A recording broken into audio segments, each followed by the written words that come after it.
John Gill, Exposition of the entire Bible, verse by verse. Revelation chapter 10, verse 4. Scripture, quote, "And when the seven thunders had uttered their voices," unquote. John Gill, quote, "or declared all they had to denounce upon the enemies of Christ and his church," unquote.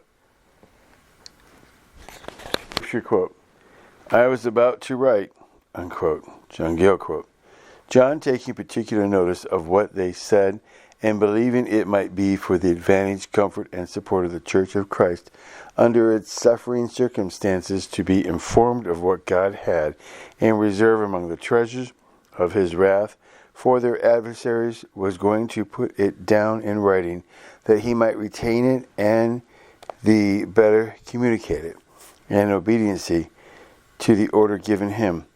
Revelations 1:19, unquote. Scripture, quote, "And I heard a voice from heaven," unquote. John Gill, quote, "From God the Father, for the Son of God in a visionary way was come down from heaven in the form before described, and this voice answers to the Beth Kol of the Jews, and is the same which ordered John to write." Revelations 14:13. "Though it here forbade him," unquote. Scripture, quote, "saying unto me, seal up those things," unquote. John Gill, quote, "treasure them up in thy mind, keep them within thy breast, hide them from men for the present, and say nothing of them," unquote. Scripture, quote, "which the seven thunders have uttered, and write them not," unquote. John Gill, quote, "that they may not be seen and read at present, because the same things were to be exhibited in another form and at another time under the seven vials. Only it was thought proper that John should have some intimation of them for his own advantage, and to prepare him for the following vision, for the eating of the book, and for his prophesying before people, nations, tongues, and kings."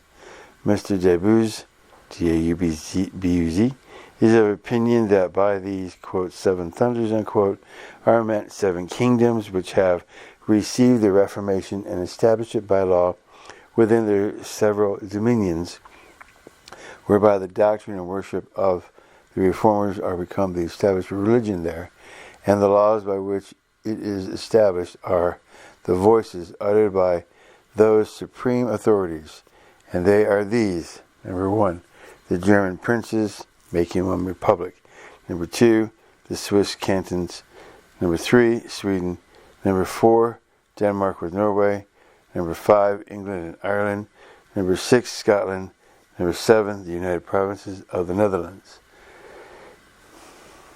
Footnote from the reader: isn't it amazing how people can personalize this book? And as the hundreds of years go on, as we wait for Jesus' return, these nations can be added to and taken away from. End of footnote. "And whereas John, who represents the first reformers and other faithful men, was for writing what these thunders uttered, this denotes the zeal and earnest desires of these good men to push the Reformation further and to make a thorough work of it, as well as their expectation that now was the time in which the mystery of God was to be fulfilled, in which they were mistaken.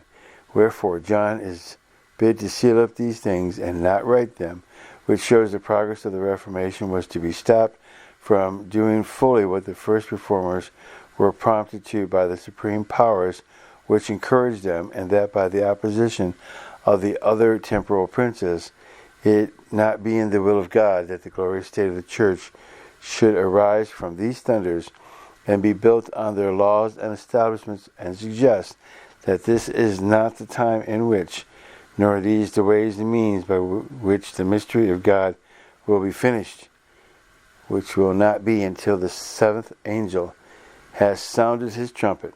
Revelations 10:7. Whereas this period of time to which the Reformation belongs is an event of the sixth trumpet, and this exposition bids very fair to be the right one. Unquote. End of Revelations chapter 10, verse 4.